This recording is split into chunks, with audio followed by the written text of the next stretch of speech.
अब भारत 5G की रफ्तार से दौड़ेगा। प्रधानमंत्री नरेंद्र मोदी की अध्यक्षता में कैबिनेट ने 5G स्पेक्ट्रम की नीलामी को मंजूरी दे दी। तो क्या होंगे 5G की वजह से बदलाव? आज की चर्चा हम इसी पर करेंगे। हमारे साथ आर.के. सक्सेना जी हैं, जो कि वायरलेस सलाहकार हैं भारतीय दूरसंचार विभाग में। बहुत बहुत स्वागत सर।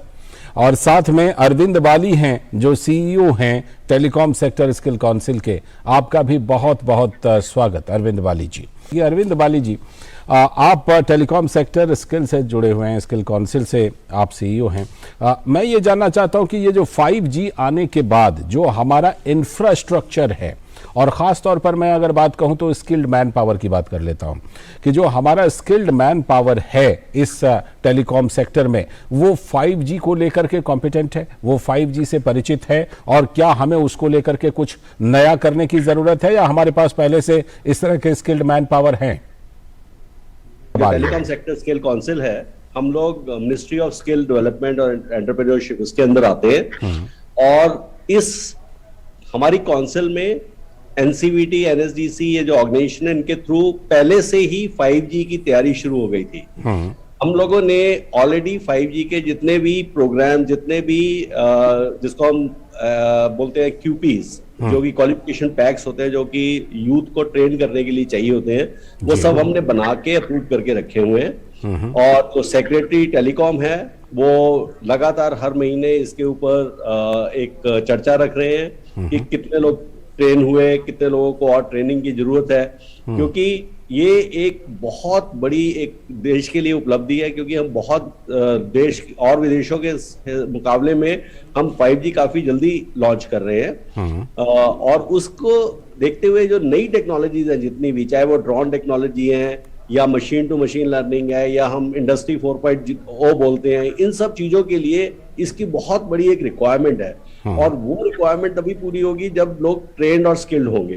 तो हमारा जो स्किलिंग का मतलब ना सिर्फ 5G डायरेक्टली 5G को प्रोवाइड करने के लिए, जैसा आपका सवाल था कि इंफ्रास्ट्रक्चर के हिसाब से हम लोगों को तैयार कर रहे हैं, हम इवन जो नई टेक्नोलॉजी 5G के ऊपर चलेंगी उनके ऊपर भी सारे प्रोग्राम बना रहे हैं और बच्चों को ट्रेन कर रहे हैं। और ये जो प्रोग्राम है, ये एक तो है जो ऑलरेडी इंडस्ट्री इस फील्ड में है, उनके लोगों को अपस्किल या रीस्किल करने की जरूरत है, क्योंकि वही लोग जो पहले 4G का नेटवर्क चला रहे थे, उनको 5G पर काम करना है, तो उनको जो एडिशनल नई ट्रेनिंग की जरूरत है, एक तो वो हम कर रहे हैं। नए जो एम्प्लॉय आएंगे उनको ट्रेन करने की जरूरत है, वो हम करने वाले हैं। और उसके अलावा जो स्कूल कॉलेजेस से बच्चे पास आउट हो रहे हैं, उनके लिए हम मॉड्यूल डिजाइन कर रहे हैं, जो कि हम उनको अभी से ही पढ़ा रहे हैं, ताकि वो जैसे कॉलेज से पास आउट हो, कंपनी में आए तो वो तैयार करें। तो काफी काम हो रहा है। तो अगर कहें तो इस हाईवे से नए भारत को, डिजिटल भारत को संवारने में कितनी मदद मिलने की उम्मीद है 5G आने के बाद? तो दो चीजें जो 5G के कारण होने वाली हैं, वो एक तो ये है कि जो ऑलरेडी इंटरनेट की आपको स्पीड्स मिलती थी, वो 10 गुना और बेटर हो जाएंगी। और जो कैपेसिटी, कैरिंग कैपेसिटी है, वो बहुत ज्यादा बढ़ जाएगी। और एक जो बहुत बड़ा पैरामीटर होता है, उसको बोलते हैं लेटेंसी। दैट मींस जो सिग्नल एक जगह से दूसरी जगह जाता है, तो कितने मिली सेकेंड या कितने कम से कम टाइम पे वो पहुंचता है। तो वो लेटेंसी कई नई सर्विसेज के लिए बहुत इंपॉर्टेंट है, तो उसमें बहुत एक फर्क पड़ने वाला है। तो जो डिजिटल इंडिया की बात हो रही है, डिजिटल इंडिया में अभी हमने देखा कोविड के टाइम पे सारा कुछ जो है इंटरनेट पे ही हो रहा था। आपको टेलीमेडिसिन का भी एग्जांपल्स मिले, ई लर्निंग का, एजुकेशन का, उस सारों का भी एग्जांपल मिला। और कंट्री ने रियलाइज किया है कि आने वाले टाइम में जितना अच्छा हमारा नेटवर्क होगा, जितनी अच्छी स्पीड का नेटवर्क होगा, और जितना गांव-गांव में ये नेटवर्क पहुंचेगा, उतना देश की तरक्की में फायदा होगा। क्योंकि आज की डेट में सारी परचेजिंग, शॉपिंग, वो सब इंटरनेट पे हो रही है, बैंकिंग सारी इंटरनेट के ऊपर है, मतलब सब कुछ इंटरनेट पे आता जा रहा है। तो इंटरनेट की क्वालिटी और स्पीड बहुत इंपॉर्टेंट है। और एक तो बहुत बड़ा एक जो फैक्टर है, जिसको कहते हैं इंडिया और भारत का जो फर्क है, उसको मिटाने के लिए I think telecom is playing a very big role. अभी क्या हो रहा है कि जो पहले एक टाइम था कि गांव में या जो छोटे शहरों में लोग रहते थे, उनके पास एजुकेशन की उतनी अच्छी फैसिलिटी नहीं थी, मेडिकल की उतनी अच्छी फैसिलिटी नहीं थी, ऐसे बहुत सारी चीजें थी। लेकिन अब इस 5G जैसी सर्विसेज आने के बाद आदमी कहीं पे भी बैठा हुआ आप बिल्कुल वही की वही सर्विस अवेल कर सकते हैं जो आदमी एक दिल्ली या मुंबई में बैठ के ले सकता है। तो ये एक बहुत बड़ा एक बदलाव आने वाला है और इस बदलाव में 5G बहुत बड़ा रोल प्ले करने वाला है। इसीलिए गवर्नमेंट ने मेरे ख्याल पहली बार इतनी प्रोएक्टिवली और इतनी मतलब इंडस्ट्री फ्रेंडली, और जैसा प्राइम मिनिस्टर का जो है कि ईज ऑफ डूइंग बिजनेस, उसके हिसाब से इतनी सारी कंडीशंस हैं जो कि हटा दी गई है ताकि सब ज्यादा से ज्यादा और जल्दी से जल्दी 5G के नेटवर्क इस देश में आए और हम आगे से तरक्की के रास्ते में चले। बिल्कुल, बहुत अच्छा कदम है। अरविंद बाली जी, ये बात हुई कि नीलामी की प्रक्रिया शुरू हो गई, बल्कि जुलाई में ये पूरी भी हो जाएगी। और दूसरी चीज ये कि ये भी बात सामने आ गई कि लगभग 10 गुनी स्पीड मिलेगी।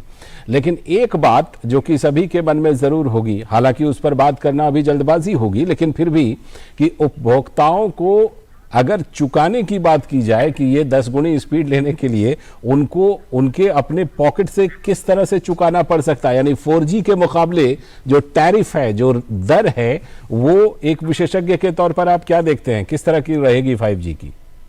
देखो, ये जो जैसे हम 3G से 4G पे आए या 4G से 5G पे जा रहे हैं, तो जब सेम स्पेक्ट्रम या सेम नेटवर्क, सारा कुछ सेम सेटअप पे अगर आप 10 गुना ज्यादा ट्रैफिक लेके आ सकते हैं, दैट मींस एक तरीके से आप कॉस्ट को भी कंट्रोल कर रहे हैं।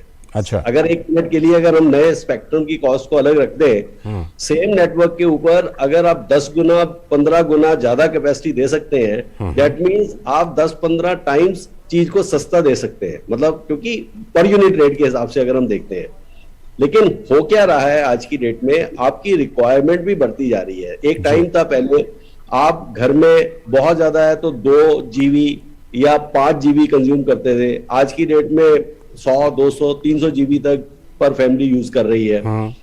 उसके अलावा एक जो सबसे बड़ा चेंज आने वाला है, मतलब मैं अगर बिल्कुल साफ शब्द में बोलूं कि पूरे विश्व की जो आबादी है, अगर मान लो 7 बिलियन की आबादी है, तो ऐसा मानना है कि अगले 5 सालों के बाद 50 बिलियन कनेक्टेड डिवाइसेस होंगे, जिसको हम सिम बोलते हैं या जो आपस में कम्युनिकेट करते हैं। तो ये सारे इतने सारे डिवाइस कम्युनिकेट करेंगे। अब हो सकता है अगर आप पर यूनिट कॉस्ट देखेंगे तो कम हो जाएगी, लेकिन आपकी कंजम्पशन जो है वो बहुत तेजी से बढ़ रही है। तो बढ़ती हुई कंजम्पशन को मीट करने के लिए, ताकि आपकी पर यूनिट कॉस्ट बहुत ज्यादा ना बढ़े, आई थिंक ये नई टेक्नोलॉजीज का बहुत बड़ा एक रोल है। बिल्कुल, और नई टेक्नोलॉजी आगे की बढ़ रहे हैं। जी बिल्कुल, जब ये नई टेक्नोलॉजी बिल्कुल पूरी तरह से लोगों तक पहुंच जाएगी तो इसके फायदे जरूर लोग महसूस करेंगे। बहुत बहुत शुक्रिया आप दोनों मेहमानों का जुड़ने के लिए और इस चर्चा में हिस्सा लेने के लिए। आर.के. सक्सेना जी, वायरलेस सलाहकार, भारतीय दूरसंचार विभाग, और अरविंद बाली जी, CEO telecom sector skill council, बहुत बहुत शुक्रिया जुड़ने के लिए आप दोनों का।